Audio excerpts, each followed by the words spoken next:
सोलापूरला सुद्धा या ठिकाणी मदत व्हायला पाहिजे. याला लागलं तर समिती नेमणूक करा, त्याचा अध्यक्ष तुम्हीच व्हा. पण या ठिकाणी सर्वसामान्य जनतेला जे धन करण्यासाठी अडचणी येतात त्याच्यासाठी आपण महापालिकेकडनं पुढाकार घ्यावा एवढं मी विनंती करतो. ठीक आहे. सभागृहामध्ये उद्या सगळ्यात माहिती घेतो तुम्ही. मला नवीन विचारलो नाही, हा विषय माझ्याकडे नव्हता.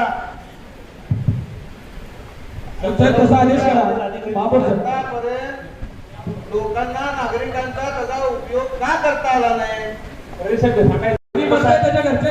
आयुक्त साहेब, याबाबत सभागृहाचा तुम्ही सेन्स लक्षात घेऊन स्मशानभूमीच्या बाबतीतला जो विषय आहे याच्याकडे पूर्णपणे प्रशासनाचं दुर्लक्ष आहे. याच्या गांभीर्याने घेऊन या 7 दिवसात तुम्ही काय करणार? पुढच्या बोर्डात येणार का?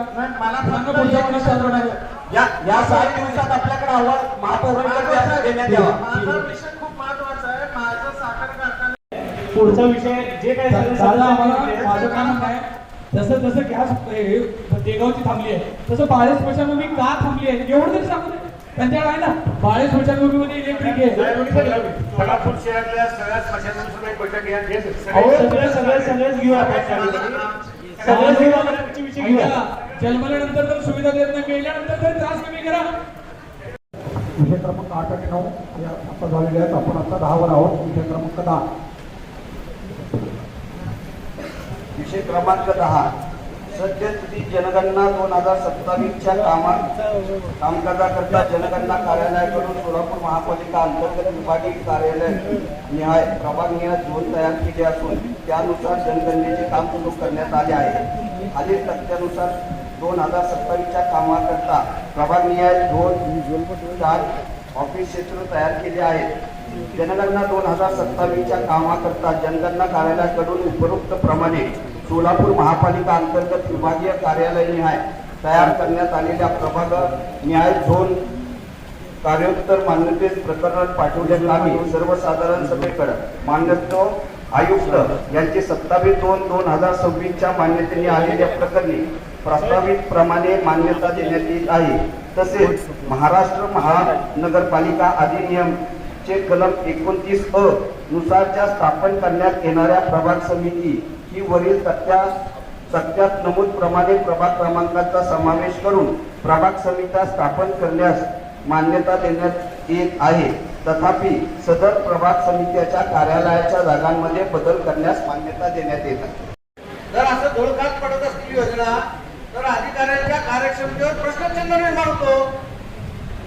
हस्तांतरण केल्यानंतर सर त्याच्यानंतर विभागाकडून 3 मुद्दे उपस्थित करण्यात आलेले होते की त्या ठिकाणी जे बेकारदोषी कालावधी आहे तो किती आहे रोज तालुक्याचा आणि संबंधित ठेकेदाराचे नाव व पत्ता देण्यात यावा व तसंच एमपीसीचा दाखला देण्यात आलेला आहे का हे 3 मुद्दे उपस्थित करून पत्र देण्यात आलेलं होतं.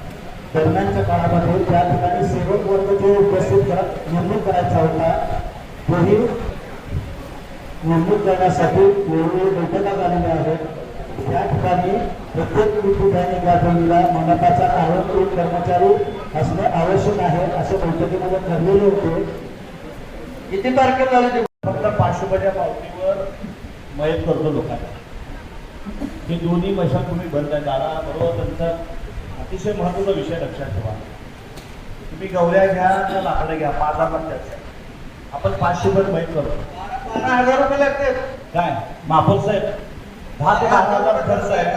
त्याचप्रमाणे बापूजी अकोल्याचा विषय काढला. आपण 500 रुपये फक्त घेतो माहितीला सोडायला, बाहेर 3,000 रुपये घेतात. ह्या दोन्हीकडे सोलापूर शहराचं साहेब मयत झाल्यानंतर तर लोकांची खरं तुम्ही कोल्हापूरला बघा मयत महानगरपालिका जाते लाकडं. आपण सगळ्या सुविधा करून लाखो रुपये कोटी रुपये खर्च करून जर चालू होत नाही आज तसं काही गांभीर्य तुम्ही लक्ष घाला साहेब. 500 रुपये मयत तिथे आणि लाकडावर करा किंवा गवऱ्यावर करा 10,000 खर्च आहे.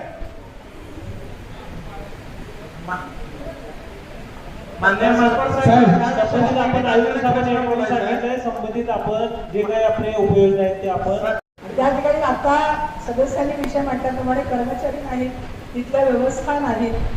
जन्ममृत्यूची नोंद म्हणजे मृत्यूची नोंद होत नाही आणि आपल्या कार्यालयाकडे ती आढळत नाही. दुसरा विषय असा की जर आपण या विद्युत वाहिनी किंवा गॅस वाहिनीचं खासगीकरण केलं असेल किंवा आउटसोर्सिंग केलेलं असेल तर मग आउटसोर्सिंग करणारे मक्तेदार जे आहेत त्यांची एएमसी केलेली आहे का, आणि एएमसी केलेली नसेल तर त्यांनी या गोष्टीमध्ये गांभीर्याने लक्ष देऊन की ह्यामध्ये आपण केलंय का त्या अधिकाऱ्यांनी तपासून बघा, जे त्यांना आदेश द्या. नसेल तर एएमसी करत मक्तेदार बदलायला दुसरा होत्या. कारण सर्व नागरिकांचा जिव्हाळ्याचा प्रश्न हा स्मशानात दिल्यामुळे आपलं जिवंत असताना तर हाल आहेतच महानगरपालिकेचे एरियात, पण मेल्यावर सुद्धा लोकांचे हाल होतात हे लक्षात द्यावे. स्मार्ट सिटी योजनेअंतर्गत सोलापूर शहरामध्ये अनेक ठिकाणी गॅस दाहिनी विद्युत दाहिनी कार्यान्वित करण्यात आलेली आहे, झालेलं आहे. मी सातत्यानं महानगरपालिकेच्या सर्व संबंधित अधिकाऱ्यांच्या संपर्कात राहून हे चालू करण्यासंदर्भात पाठपुरावा करत होतो. त्यावेळेस अशी उत्तर मिळाली की ते त्यांच्याकडे आहे त्यांच्याकडे आहे, आपली जबाबदारी झटकण्याचं त्या ठिकाणी अधिकाऱ्यांकडून सांगणार. माननीय आयुक्त साहेब, मला एवढंच विचारायचं आहे की आपल्या देखभाल दुरुस्ती कामे विद्युत विभागाकडे हे कोणत्या तारखेला ट्रान्सफर झालं, म्हणजे विभागाकडे वर्ग झाला, संबंधितांनी उत्तर द्यावं. आलो त्या प्रभागामध्ये हे मंदिर आहे, परंतु या मंदिरास क वर्गाचा दर्जा मिळावा म्हणून मी स्वतः माननीय पालकमंत्री श्री जयकुमार गोरे साहेब यांच्याकडे मागणी केली होती. तसेच या मंदिरातील पुजारी वर्गामध्ये आणि ट्रस्टीमध्ये काही वाद आहे असं काल त्या लोकांनी आमच्याकडे आणि सभापतींच्याकडे सुद्धा त्यांनी पत्र दिलेलं आहे. तर ह्या मंदिराचा क दर्जाचा समावेश व्हावा अशी आमची विनंती आहे. अधिकाऱ्यांचं असं म्हणणं आहे की त्या ठिकाणी तीर्थक्षेत्रात क दर्जामध्ये मंदिराचा समावेश व्हावा. तर जे काही कागदपत्र महापालिकेच्या वतीने मागितले होते ते सर्व कागदपत्राची पूर्तता केलेली आहे. तिथं कुठलंही कुणाचं ऑब्जेक्शन नाही आहे, कुठल्याही पद्धतीच्या केसेस नाही आहे. ज्या केसेस होत्या ते सगळ्या निकालात निघालेले आहेत. जे काही खोटे आरोप केले होते ते सुद्धा निकालात निघालेले आहेत. त्याच्यामुळं तिथलं जे मंदिर आहे ते आमदार विजय मालक देशमुख साहेबांनी गेले 4 वर्ष सातत्यानं त्या मंदिराला क दर्जा मिळण्यासाठी त्यांनी सातत्यानं प्रयत्न करून किमान 12 ते 15 प्रकारचे कागदपत्र त्या ठिकाणी दिलेले आहेत. त्यामुळं आपल्या सभागृहाचा जर ठराव जर एकमताने झाला तर क्षेत्र होईल. प्रश्न सगळ्या 17/4/25 रोजी माननीय आयुक्तांच्याकडे जी बैठक झालेली आहे त्याच्यामध्ये हा विषय झालेला होता. सर गेले होते त्या अनुषंगाने प्रस्ताव सामान्य प्रशासन विभागाकडे सुद्धा दिला होता की त्या ठिकाणी प्रत्येक स्मशानभूमीकरिता वेळोवेळी प्रत्येक सेवक प्रत्येक ठिकाणी देण्यात यावा, बाकीचे कंत्राटदाराकडून देण्यात यावे. तर किती कर्मचाऱ्यांची आवश्यकता आहे? प्रत्येक ठिकाणी 4 कर्मचाऱ्यांची आवश्यकता आहे. त्यांची राहण्याची व्यवस्था त्या स्मशानभूमीत आहे का? नाही सर. तिथं कार्यालय आहे का? जन्म मृत्यू आपलं लिहायला करायला, मृत्यूची नोंद ठेवायला? मग कर्मचारी काय हातात घेऊन रजिस्टर फिरणार का? कर्मचाऱ्याची नेमणुका झालेत का नाही झालेत त्याचं उत्तर द्या पहिला. कंत्राटदाराकडून नेमणुका झालेल्या आम्ही काय करतो जी काय माहिती मिळाली आयुक्त यांच्याकडील प्रकरणे प्रलंबित तसेच कायदेशीर बाबी अत्यावश्यक तपासून विधी व न्याय विभागाकडून अभिप्राय घेऊन सादर करण्यात यावे. सादर झालेलं आहे. माहितीसाठी आपल्याला काय काय झालं काय नाही झालं ते आपल्याला सादर करता येईल. जनरल बोर्डापुढे आपलं खरं आणणं म्हणजे आपल्याला बंधनकारक असताना देखील काही आरक्षण उठवण्यात आलेलं आहे महापौर साहेब. त्याप्रमाणे आपल्या जनरल बोर्डाचा अधिकार आहे ते आपल्या जनरल बोर्डापुढे आपल्याला महापालिकेचे जे डेप्युटी प्लॅन आपल्या जनरल बोर्डापुढे आणणार आहेत का, आता हे सवाल आहे. त्याच्यामध्ये त्यानुसार मला वाटतं आता 2 जानेवारी 2023ला पब्लिश झाला आणि त्यानंतर त्याचं जे आपल्याला जे वैधानिक टाईम पिरियड जो होता तो साधारणतः 2 जानेवारी 2026 पर्यंतचा वेळ होता. त्यापूर्वी प्रशासक जेव्हा कारकीर्द चालू होती त्यामुळे आपल्याला 2 जानेवारी 2026 पूर्वी पाठवून आपल्याला क्रम प्राप्त होतं. त्यानुसार आमच्याकडे असलेली उपसमिती जी होती त्या पूर्ण सर्वसाधारण सभेचे कामकाज आपण उपसमितीमार्फत करतो. उपसमितीचा ठराव आम्ही त्यात पारित केला आणि 2 जानेवारीची तारीख होती 2026 या वर्षी. त्यापूर्वी विहित जी कार्यपद्धती त्याच्यानुसार आम्ही शासनाला पाठवलेलं आहे. फक्त याच्यामध्ये तुम्हाला एक्झॅक्टली किती तारखेला आम्ही हा उपसमितीचा ठराव घेतला होता ते लेखी स्वरूपात आम्ही तुम्हाला कळवू.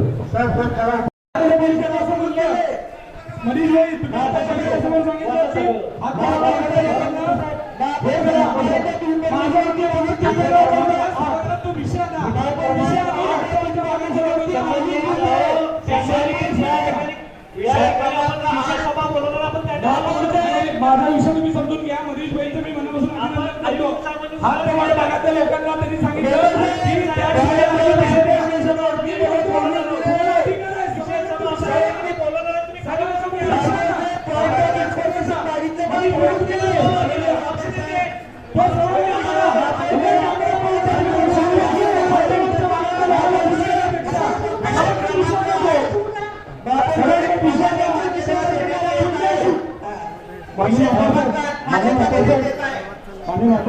प्रश्न विचारला की कधी वर्ग करण्यात आला. आपल्याकडे तारीख असली तर सांगून टाका. हा ठीक आहे. माझ्या महापौर साहेब, मला एवढं म्हणायचं आहे की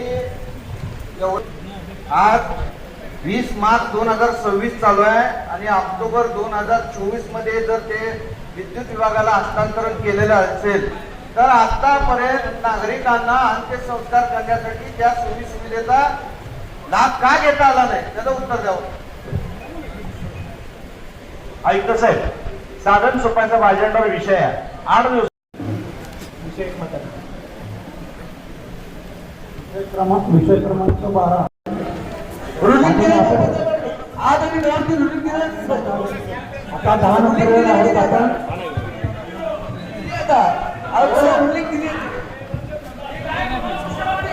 कायमस्वरूपी त्या ठिकाणी बंदोबस्त करून आपण आदेश दिलेला आहे. त्याप्रमाणे ते त्या ठिकाणी माणसं वाढवतील आणि दक्षता घेतील. महापौर साहेब, सांगली, मिरज, कोल्हापूर महापालिका त्याला 22 कोटी रुपये मंजूर होते. त्यापैकी 18 कोटी खर्च करण्यात आलेले आहेत. बाकीच्या 4 कोटीचा अजून हिशोब नाही आहे आणि एवढ्या कोट्यावधीचा खर्च करून लोकांसाठी लोकहितासाठी त्या केलेल्या योजनेचा उपयोग करता आला नाही आणि हस्तांतरण करून सुद्धा 2 वर्ष होऊन गेले तरी सुद्धा अद्याप एकही अंत्यसंस्कार त्या ठिकाणी करण्यात आलेला नाही. मग शासनाचा जनरल कोणाकडे आणण्यात यावा जेणेकरून लोकांना नवीन सदस्यांना फंडामेंटल आपला अधिकार आहे असतो. आणि परंतु ती जी विहित आपली काल आणि याच्यावरती माझं 1-2 मिनिटं बोलायचं आहे. आपला प्रश्न कुठल्या मुद्द्याचा होता? प्रश्न काय विचारा. या ठिकाणी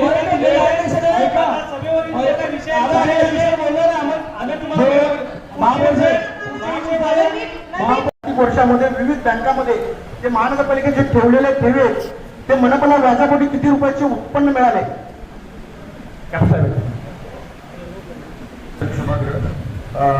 विविध बँकांमध्ये ज्या निधी आपण गुंतवला होता त्यामधनं आपल्याला 4,15,45,800 एवढा उत्पन्न मिळालेलं आहे आणि बजेटमध्ये आपण त्याचा अंतर्भाव केलेला आहे.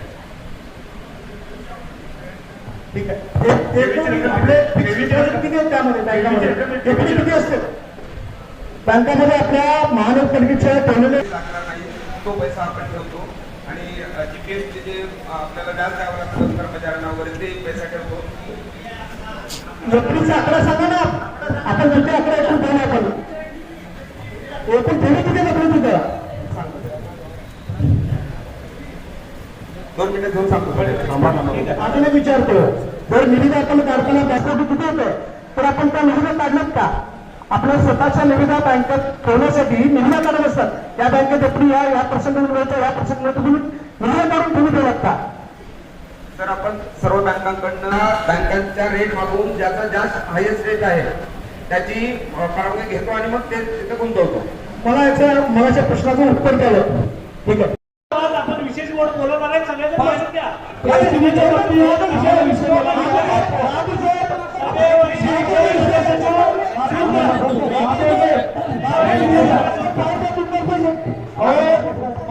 नैसर्गिक मृत्यू जेव्हा घरामध्ये होतो त्यावेळेस चूक आहे, त्याला दोषी धरलं जावं. विनाकारण सोलापूरच्या नागरिकांना कोर्टाचे हेलपाटे कशासाठी मारायला होतात?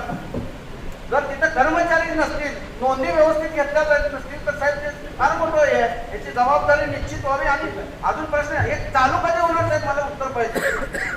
चालू कधी होणार? कर्मचारी कधी नेमणूक होणार? याचा आढावा घेतो तुम्हाला. एक मताने मंजूर. पुढच्या वेळेस मी परिपत्रक जारी करतो आणि आपल्याला प्रश्न प्राप्त झाल्यानंतर 7 दिवसामध्ये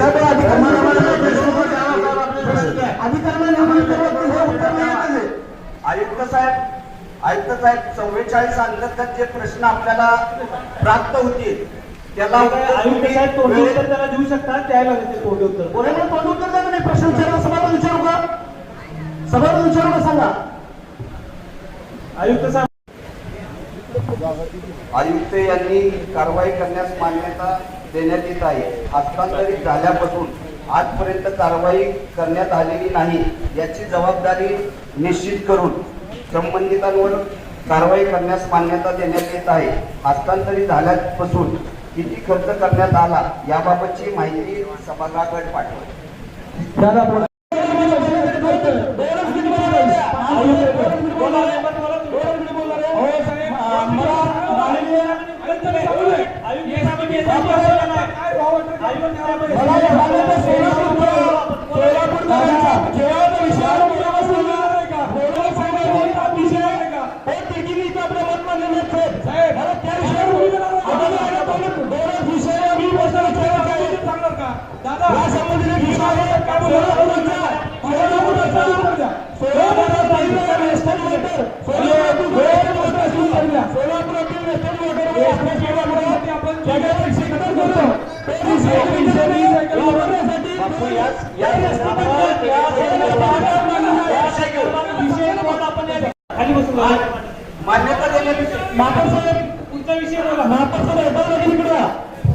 मान्यता देण्यात येत आहे. विषय क्रमांक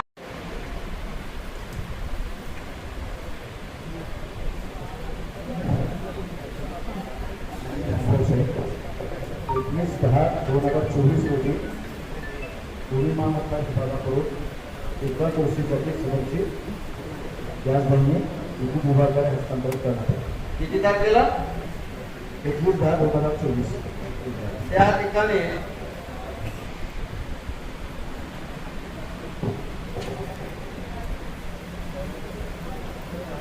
याची माहिती स्मार्ट सिटी विभागाकडून झालं होतं आणि नंतर काम पूर्ण झाल्यानंतर दोन्ही मालमत्ता लाईट विभागाला हँडओव्हर झालं. सगळे स्मशानभूमीचे कामं स्मार्ट सिटी झाले. आणखी घेऊन सांगा. नाही पॉइंट ऑफ इन्फॉर्मेशन, स्मार्ट सिटीचे प्रमुख काही दिवस आयुक्त साहेब स्वतः होते. साहेब एक मिनिट, स्मार्ट सिटीचे प्रमुख म्हणून आयुक्त साहेबच होते. मग आता माहिती घेऊन सांगण्याचा विषय नाही साहेब, आयुक्त साहेबांकडे चार्ज होता. परंतु एक्झॅक्टली फाईल होती काय डिटेल आहे त्यांच्याकडे नसेल, माझ्याकडे नसेल तर कुठे द्यायला पाहिजे. नाही आमचं म्हणणं काय, मग तुम्ही हा माहिती घेऊन ते देतो सांगितलं. ठीक आहे साहेब, विषय अजंता विषय असताना तुम्ही माहिती मिळून द्यायला पाहिजे साहेब. जसं आपण या विषयावर अभ्यास करतो, अजंता 8 नुसार 2 निघालेला आहे. माहिती घ्यायला होता त्याच्यात टेंडर कॉपी वगैरे सगळंच असतं ना, कुणाच्या सह्या झाले, कोण होतं सांगतील ना ते. व्यक्ती नाही तिथं मेंटेनन्स किंवा त्याचं व्यवस्थापन माणूस नाही. तिथले स्थानिक नगरसेवक म्हणून आम्ही तिथलं जेव्हा जबाबदारी घेतो त्यावेळी जर एखाद्या व्यक्तीची मृत्यू झाली तर तिथं आपल्याचं रजिस्टर मेंटेन असल्यामुळं त्यांना मृत्यू झाल्यानंतर शिफारस किंवा त्यांना सेल्फ डिक्लेरेशन द्यावं लागतं. तर त्यानंतर आपण ते जनमृत्यू विभागाला मान्यता घ्यावी लागते. ह्या सगळ्या प्रोसेसमध्ये एखादा व्यक्ती जर मयत असेल आणि जर त्यांच्या नातेवाईकांनी ठरवलं की ह्या माणसाला मारायचं आहे तर ते येऊन एक शिफारस आणि एक सेल्फ ॲफिडेव्हिटवर एखाद्याचा मृत्यू दाखला काढू शकतो. आणि आपण तिथं वारंवार मागच्या 3-4 वर्षापासून मी पत्र देतोय की तिथं रजिस्टर मेंटेन करा, व्यक्ती नेमा. तर आपली आयुक्त साहेबांनी या ठिकाणी आदेश दिलेले